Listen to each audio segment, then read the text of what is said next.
Welcome to Light Logic, the podcast that discusses everything you need to know about low voltage lighting.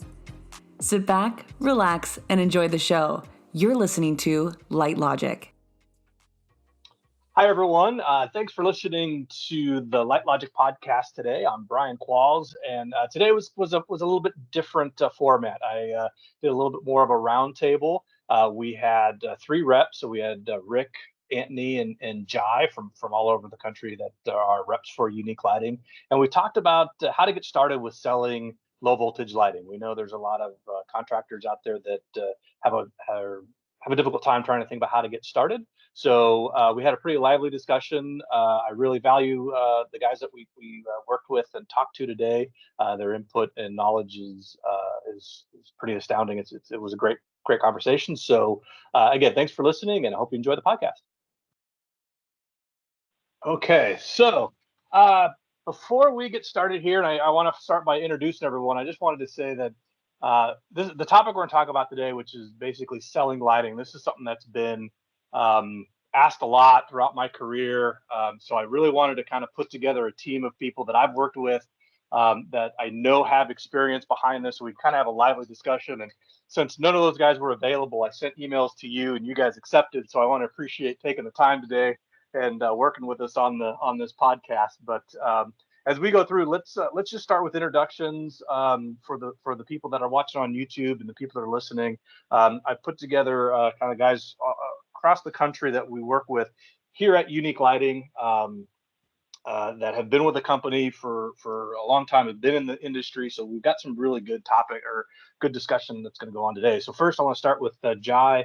Go ahead and kind of give me the quick introduction of yourself, where you're located, and kind of your quick resume. Yeah, so I'm Jai Musselman. I'm with Unique Lighting now 15 years, about 30 years in the lighting industry as a contractor and now a sales representative. So enjoy the night. Awesome. Rick, over to you. I'm Rick Zinn. I'm in Northern California. I've been with Unique for just under 7 years now. I was in the industry for 10 before that. And I don't have a tagline like Jai they use at the end, so we'll move on to the next. All right, and don't call to come back. Anthony Viraldi, why don't you introduce yourself? Hello, Anthony Viraldi out of the Desert Southwest Mountain region. Been with Unique Lighting System for just under 12 years. Perfect. And I'm from Florida. I forgot to say that. And yeah, Jai's in Florida, has covered Georgia, knows that area. And then I'm Brian Qualls. If you've been listening to the podcast, you've heard me before. I'm the National Business Development Manager. I'm also based here in Arizona, but I travel the country and get to see all kinds of things. So I'll be handling more of the specifier side of kind of how selling works with that. So with that, thank you, gentlemen. Let's go ahead and kind of jump into it. So like I said, a lot of people ask, how do I sell? How do we sell lighting? And I'm gonna kind of start off the discussion with kind of more of the pitfalls of what I see, what people do that are kind of mistakes, if you will. And so my first kind of topic to get things going is I see contractors specifically, they treat lighting like a side of fries. Right. So it's, why aren't you selling light? Or if they're having difficulty with lighting, they do a great job of what the landscape's going to look like, what the hardscape's going to look like. And oh, by the way, do you want lighting with that? Or, and if the homeowner or the customer isn't well versed, they've got no reason to say yes. It's to them, it's another line item on that bill. And they're not getting themselves educated. The contractor, I should say, is not getting educated in how to really go through that, besides saying, do you want lighting with that? So kind of that's my kickoff. What are your guys' thoughts on that, and see what your experience is with working with contractors that are new to lighting? Yeah, I think for me, the biggest thing. Oh, go ahead, Rick. Go ahead, Rick. I was going to say the biggest thing I see is almost a fear, either A, that they don't know what they're doing, or B, that the customer is going to assume they can go down to their local chain hardware store and buy some solar lights, and their price is going to be too much. They're actually worried about telling a customer, this is what I'm going to charge, and it's going to look spectacular when it's done. So kind of Yeah. more of a fear of approaching it rather than, kind of presenting it. Okay, Jai, go ahead. Confidence. Sorry. Yeah. Yeah. And that's the kind of sales guy that I refer to as the reluctant salesman. He's the one that's a little bit maybe not confident in the material that he's selling, or maybe it's the price point that scares him. Maybe he wouldn't spend that kind of money on his own property. So he just has a hard time conveying that thought. So I'm in agreement with Rick there. When it's maybe a newer person, or maybe somebody that just doesn't see the value or isn't on that level of clientele, they are a little bit more on the reluctant side. Anthony, you got any thoughts on this? Yeah, so I'm going to agree with everything all three of you said. And the other part that I would add to that is probably they just don't make it a priority, but they don't make it a priority because a lot of the reasons that you all mentioned. So if I'm a contractor, right? Because here's the thing, right? I'm constantly wanting to grow my business and be relevant, because there's always going to be someone else that can do it, as good as I can, or a buck cheaper than I can, or maybe not as good as I can and a buck cheaper than I can. And so how do we get, or if I'm a contractor that's even just thinking about getting into the lighting business, right? And that's my biggest hurdle. I just don't even know how to have that conversation. I see the lights that are out there. I see them at my local distributor, but I don't know how to get started. And I think a lot of contractors feel like, well, I got to sell it first to get started. So kind of what's our tips to get someone that's thinking about it to get started in selling lighting? I think the biggest hurdle that most contractors have is just start talking about it, bring it up in conversation, and that's a soft way to approach the conversation with their customer or potential customer. Have you ever thought about it? Would you be interested in it? Or just start including it. And part of that is reaching out to the people who are resources like we are in our respective territories, and having us help them down that path. Absolutely. I think, reaching out to your sales rep, we have them all around the nation, and allowing us to come out and help you through the process and help you know the language that we use to explain how we're going to light things. And then a lot of times we accompany that with a visual presentation. It takes the pressure off of us as a new person. So we do a nighttime demo and allow that really to speak for itself. And then you start getting confidence in what it looks like. So then next time you're a little more excited to present it to the next homeowner.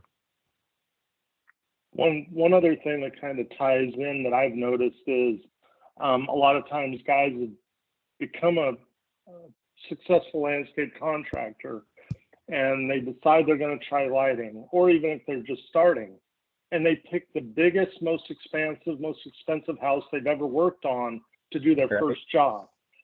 And that freaks them out, because I've had guys that go, yeah, it's going to take 65 lights to do this backyard. Whoa. And so I'd kind of suggest to them, start a little bit smaller, get that, 15, 20 light job done, and learn how it all works, learn your costing, learn things like that, and then move on to the big job. It also allows you to start building a brag book, for lack of a better term, where when you go to someone's house that you're presenting to and going to do their yard, you can show them examples of what you did and know what that cost you, to make it an easier, more confident sale for you. Good point. No, that's great. And I think that's a great point, because a lot of people, they look at the guys that have been doing it for 10, 15 years, or even 5 years, that are doing those 65 light, jobs, and go, well, I want to get there, but they don't see what the beginning was, where it started off with a 15 light job.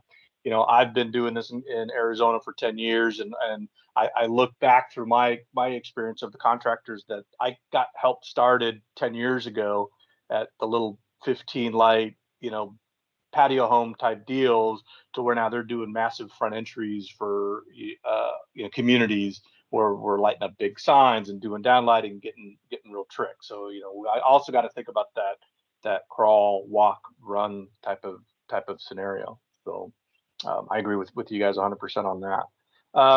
Kind of following that pitfalls of selling What else do you see? What are traps that you see beginners fall into that you'd like to just say, hey, stop doing this, and your life's going to be so much easier in getting these jobs sold? Making Go ahead, assumptions. John. Oh, Yep. I'll Go go. ahead. Let's say making assumptions, and that's a list, right? So they make an assumption that someone doesn't want what they're selling. They'll make an assumption that they only want a portion of the property, or make the assumption on the flip side of that, which is they want the whole property. Don't ask for some input, like what are you looking for in an ideal world? What would you like to see? And just a long list of assumptions that they make. And one you mentioned earlier, which is I wouldn't buy this with my money, so my customer's not going to buy it with their money. Those are some big ones. You guys can add some additional. So I would like to add to that, because the one thing that I see, and I don't know if it happens anymore, but I remember I used to see it a lot, is on the assumption side, they make the assumption that this homeowner is only going to spend $5,000 in lighting, and then they get the homeowner to say, "Yep, that $5,000 line item's perfect," and then they walk into a distributor and go, "How many lights can I get for $5,000?" Right? They haven't designed anything. They haven't really looked at the site, and they Selling show fixtures. up with and they show up with a truck full of lights, and then they start laying it out and realize either got too many bullet lights and not enough path lights, or vice versa, or what have you, and then they're losing, going back and forth trying to get the right fixtures because they didn't get them in the beginning, and then at the end of the job, bad taste in their mouth that this was not as fun and cohesive as I thought it would be. This ended up didn't make me as much money as I thought it was, because I had to keep going back to the distributor to buy more parts and pieces, and didn't really plan it, and not realizing they put these constraints on themselves from the first 10 minutes of just throwing out a number. Yeah, most of the time it's too many path lights and not enough uplights. Well, we'll talk about that. And they make it look like a runway or Vegas, right? Yeah. Well, we'll do another podcast on design. So, Jai, I see you fidgeting in your seat, so I know you got. Yeah, I mean, realistically, I mean, we have to, as if we're helping you come sell your first job, we're going to interview the homeowner a little bit, find out what areas are important to them. And as we're listening, we're going to keep our eyes open, and we're going to start looking at what they have. If the yard's super well maintained and the landscape's on point, maybe a landscape architect, designer, a really good designer. If the pool area is super clean, we know that they spend a lot of time on their property. So that's telling me that's their resort retreat. At that point, then I'm going to start coming up with design in my head and start really trying to get a little bit out of them about budget. You don't have to ask them necessarily always just about the lighting budget only. You can say, wow, this landscape is beautiful. And a lot of times they just, happen to spill out, oh yeah, we spent $40,000 on our last renovation. So, or we just did the paver deck, and, they just shared information. So just being cognizant and listening to the homeowner and taking it all in, you can start adjusting where you think you're going to be in your design process. And I think that's an important point in listening to the homeowner on one thing or a lot of things. I went to a job where the lady told me about these 3 nondescript little statues. They didn't stick out to me, but they represented each one of her children. And of course I lit those, and we probably didn't have to light anything else. She was so happy to see that. So they will tell you what's important to them, and maybe it isn't important to you, but it's their house at the end of the day. On the flip side of that, I remember something that I learned very early when I was selling Unique at a distributor, and you guys all heard the same thing. You don't let someone else tell you how to light it correctly. You know what you're doing. They're not, what was it, Michelangelo, no one told them how much paint to use for the Sistine Chapel and those kind of things. So you want to become the expert by doing those jobs, by listening to people who have had experience with it. And then you can always use a demo, a visual representation, as Jai said earlier, where you actually go out to the property at night, set up some lights, in an area to show them the effects that you can get and how great it looks. No, that's a great point. I mean, I'm glad you circled up with that, Rick, because I kind of wanted to bring that back into, like, don't let the homeowner, choose. When I first started, and even to this day, I still tell people, it's like, I'm not selling fixtures. I'm selling a lighting effect, right? The fixtures are just how I get there. And when you're a contractor, a lot of, especially if someone's spending a lot of money on their backyard, it's easy to send them somewhere to go, hey, go pick out the pavers you like. Tell me, what do you want? Do you want travertine? Do you want concrete pavers?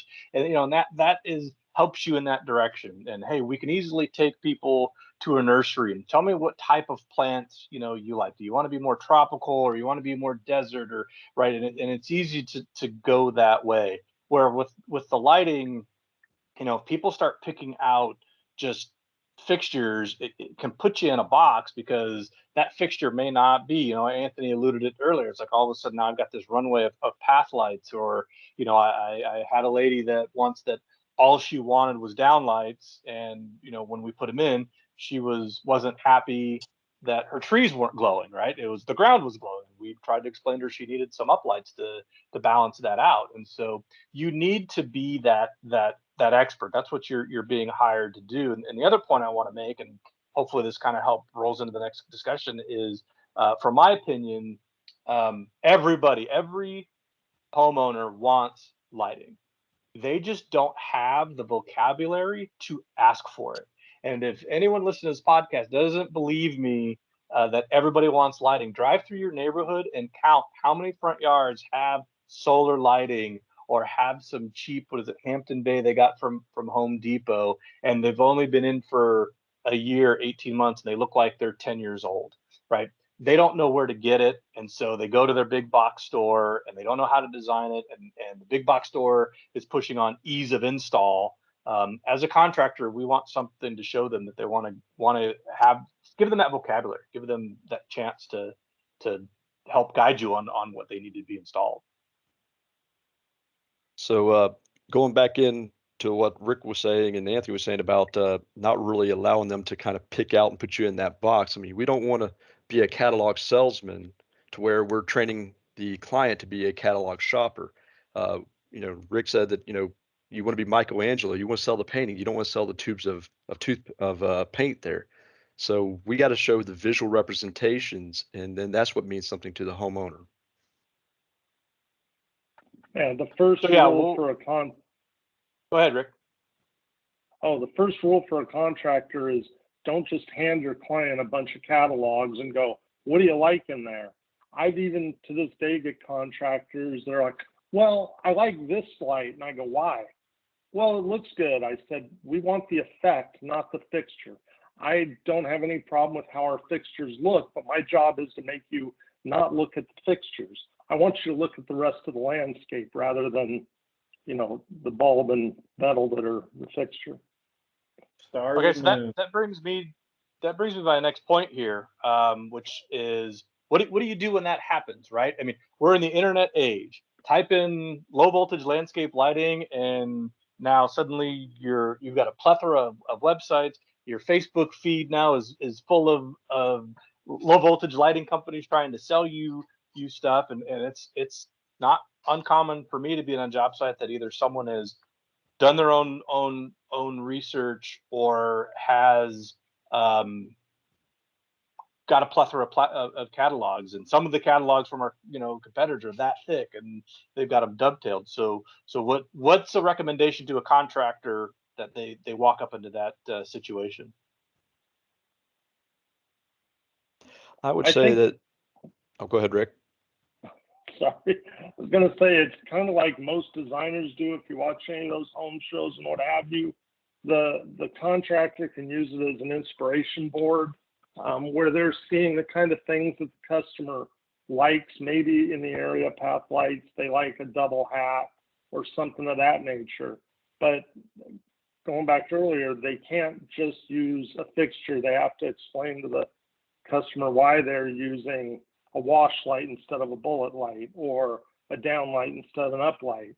That again circles all the way back to starting to do jobs, learning what you do and leaning on your resources to tell you, hey, you really want to put a wash light here instead of a bullet because of what we're illuminating. Yeah, so to dovetail that with Rick there is he's actually saying he's educating the homeowner or the contractor at that point, because the homeowner might pick out the little small bullet light that's just very cute and discreet, but they don't realize that that little MR11 is really only for very small things, you know?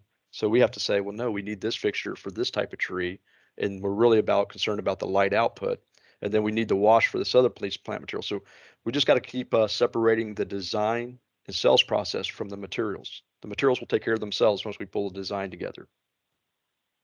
Yeah, and I think that if you look at the vast majority of successful lighting contractors, they don't give catalogs, they don't give options.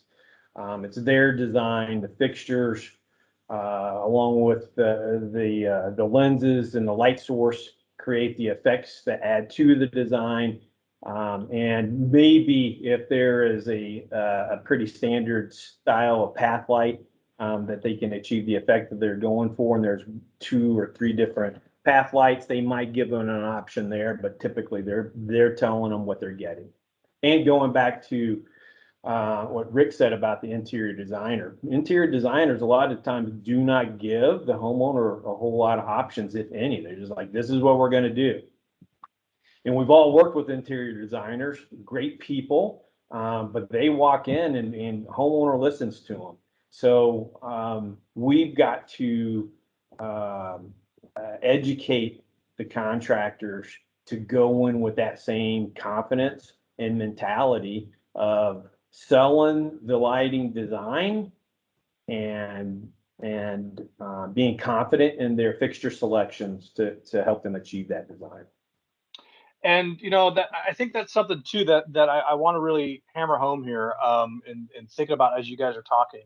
So every contractor knows their reps, right? They know their irrigation rep, and they know the guys that's doing the valve boxes, and they may know us or not. But I have to say, and not just within our organization, right? And I'm not trying to make this a sales pitch for Unique Lighting, but any organization, the sales reps for lighting are a lot more involved, because let's be honest, a landscape doesn't need lighting to survive, right? We can easily ignore putting lighting in, and the grass is going to grow, and the trees are going to get water, and everything's going to work. But and that's probably why some of it gets missed, because I don't have to sell a contractor or sell a homeowner on that they need a valve, right? I go in there and say, hey, you need 3 valves. Okay, that's what I need. A homeowner's not going to push back and say, well, I only want you to put in 2. You need what you need. So from that aspect, we've all become really great resources to that new contractor to say that there is nothing short of calling your local lighting rep and asking them to come with you on the job to help you sell that. I have been on many projects at the very beginning as the expert, and it does a bunch of things behind that, right? Number one, I will show up every time on your job wearing my Unique Lighting, shirt that shows that you contractor have the power, that you've got a manufacturer's rep standing next to you, that's the confidence in the product that you're selling. And then we'll be involved as much or as little as you need. If I just need to be there to answer the technical questions and just stand in the background, I'm happy to do it. If you need me to take the lead and help them, fall in love with what we're trying to sell, I'm willing to do that as well. So I know all of you have had your own experiences doing that. We'll never not. I mean, we love to sell, so we'll never not help you out on a job site or stand on a job site and be your advocate to help you sell that first job. Any thoughts on that, Jai? Yeah, I mean, 15 years of helping contractors, all different levels, from the beginner to the intermediate to the advanced. And again, just like Brian says, I'm happy to take and run with the ball, or I'm happy to just, be ready to be the backup and add the little sales points that are there. So, what we're doing is, when we're in that role, we're actually turning that contractor into a salesman, and we're kind of making him a little bit more of a polished salesman, because he has all that confidence that the answers are going to be there. and the design ideas are going to be there. And then even when it comes down to helping with budget ideas, he has somebody that he can kind of bounce an idea off of real quick. So happy to do that as a role. I think it all comes back to confidence. We've talked, you keep hearing us say confidence.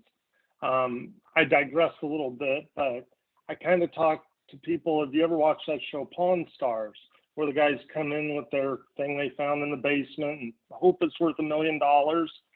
And when they say, what do you want for it? And the guy goes, I don't know, like 5,000 maybe?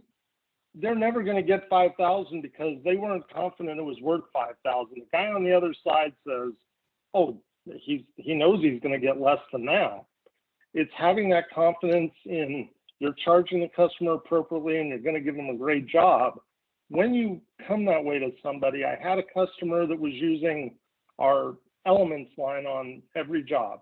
It's the least expensive, and he felt pretty comfortable doing that. We went to a very nice home, and we were designing, and he said, oh, so I was thinking of using this light and this light. And I go, why are you putting that on this house? There's a Land Rover in the driveway and a Tesla. This guy doesn't go for the opening level stuff. He has a pretty nice house. He went in with confidence, and it was his biggest job by far. He sold our Odyssey line for everything, and it's changed him over to where he realized those jobs are a lot better than trying to be the low-end guy just going for whatever job he can. He's now finding better projects, and now that he's confident, he had been doing it for 2-3 years until we finally got to this house, and now he's very confident and able to make a lot more money. For sure.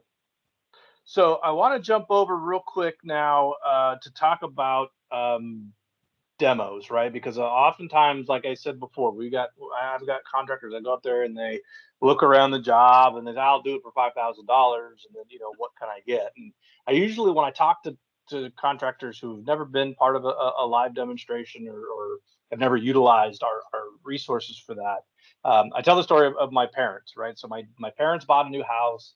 It was just a track home. It wasn't anything major. My dad called up and he says, he goes, I want lights in my backyard. And I said, okay, great. Let me come over. He says, no, you don't need to come over. He goes, if you can help me get 5 lights, I think I'll be good. Like, well, what makes you think? And again, it wasn't a very big backyard, but I said, what makes you think? Well, I just need one here, one over there. So I actually went out and did a demo for my parents. And by the time that I got done with the demo, I had to sell my dad. I work for a lighting company. I had to sell my dad, and we ended up with a 25 light job based off of just doing the demo. And then by the time they lived there long enough and sold the house, I think I got that backyard up to about 35 lights. And it wasn't overlit. It wasn't, this big, bright, backyard. It was perfectly lit. But, again, it goes back to the homeowners don't know what they don't know. And, and I know I've got 3 guys on here that are very, very passionate about demos. A demo is the easiest way to sell a job. So I know I said a lot there. So if anyone want to add to that. Well, I know your side hustle now. Selling to my family. Selling to your family. And demos can be any number of different ways. I got to give a bit of a hard time because I was out when Jai loaded his car for a demo, and I don't remember if I think he had like close to 100 lights for a demo, but he was doing a large property. Most of my demos, I try to limit between 8 and 20 lights. I just want to give them an idea of what's going on. And I'm not doing the whole job for the customer, but I do want to show them, look, we picked this corner over here. We got this tree, the pathway. And a lot of customers don't know how far a path light or area light will spread. Or when I tell them, geez, you need the 7-watt bulb here instead of 5-watt on a par 36. And they can actually see the difference, and it helps a lot. But I don't think I've done a single demo that didn't sell a job or put more lights on the job, because I'll always ask them, how many lights do you think I put out when they look at it? And they always guess lower. It's just a huge sales tool that can't be beat. It's not fun having to go out at nights. Most contractors have worked all day. but you can secure a job really easily, set it up in the day, go back and adjust it, as it's getting dark, and you'll get a lot more sales because now the customer actually can see what you're talking about rather than just have an idea in their mind of the, quite frankly, bad lighting jobs. They've seen guys put solar lights in their front yard and said, why am I going to pay you $10,000 to do that? And kind of put a finer point on that too is that every lighting rep has or should have a demo kit. So if you're still new and you listen to this podcast and you're still new and you're not quite ready to go run out and buy a demo kit, we will help you out on the first couple. Kind of the joke I tell my contractors is the demo kit will be the best employee you'll ever have. It never needs a day off. It never gets sick. It never wants to leave early. It works for you. But it's also not a silver bullet. If someone just doesn't want lighting and they just have a predisposition that they want lighting, setting up a demo kit isn't going to suddenly make them want lighting. So there is a little bit of a pre-qualification. I've been on a few wild goose chases myself in my career where the contractor just couldn't take no for an answer, and we set up a demo kit and then was dejected that they still said no. So there is a little bit of qualification, if you will, and kind of, Anthony, I'll kick it over to you first. Kind of what is your checklist before you go and set up a demo or agree to do a demo with a new contractor? Find out if the homeowner has expressed interest in taking the time to look at the demo and are all the decision makers and the people that live in the house going to be there. What kind of budget you think they have. I'm not a big fan of asking budgets because I think that locks you into a particular number. But a little bit of a pre-qualifier always works.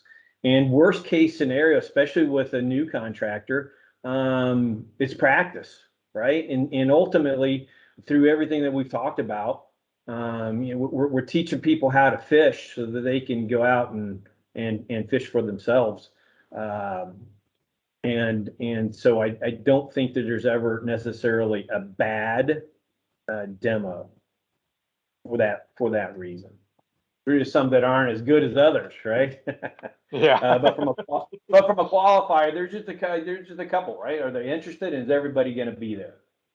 Yeah. And I it's think funny. if someone's interested, then we can dig into the conversation when we're showing them the design, and kind of get a feel for where their head is. I mean, I've gone on demos before. Where one side of the coin wasn't interested at all, and the other one was really interested. And by the time we're finished with the demo, they're like, "When can you start? Here's a check." So I don't think you can make too many assumptions, but the big ones are have you at least had a conversation with them, and are they going to be there? And I'll tell you a funny story. One of my bad demos I was unprepared. I mean, I admit I was woefully unprepared. I didn't prep my demo kit, so I loaned it out. Wires were all tangled. I was running late to get to the job site. It was for an HOA, so I'm the HOA president, so I'm the decision maker. We were doing a front entry. I showed up. I get there, and my transformer or the plug wasn't working, and so now I'm wiring my demo kit to my truck battery to just get it powered. It was LED, and I got about half the demo installed. It was already dark. I like to get those set up early. It was already dark. I got half the demo set up, and the HOA president's like, all right. He goes, that's it. You know what? He goes, I've seen enough, and I was just kind of slumping down like I totally blew it. And he said, when can we get this installed? He goes, these signs are too dark. He goes, you've only put up 5 lights. And he goes, I can already envision what the rest is going to look like. He goes, get me a proposal so you guys can get going and get that running. So, there are people that are that eager. They just need to see a little something to get them over that hump. So, all right, I think I kind of want to get to a point where we want to wrap it up. And Anthony, I'm gonna have you lead on this because I've heard you answer this question several times, and I love the way you answer it. what do you tell a contractor that says, I'm not going to do lighting because I'm just too afraid of electricity? I don't want to get shocked. I don't want, that is just not my wheelhouse. And like I said, I've heard this conversation with Anthony, so I want to kind of hear what you say when someone says they don't want to mess with electricity and get shocked. So normally the first thing I say, when you were a kid, did you ever put a 9-volt battery to your tongue? And who hasn't done that, right? Most of the time, like, yeah. Okay, well, that's the worst it gets. You can be standing in a puddle of water, put a 9-volt battery to your tongue, and it's going to give you a little bit of a jingle, but that's that, right? And there's nothing to be afraid of whatsoever. And typically, that gets them over the hump. Not every time, but most of the time. Yeah, John, you ever run into that?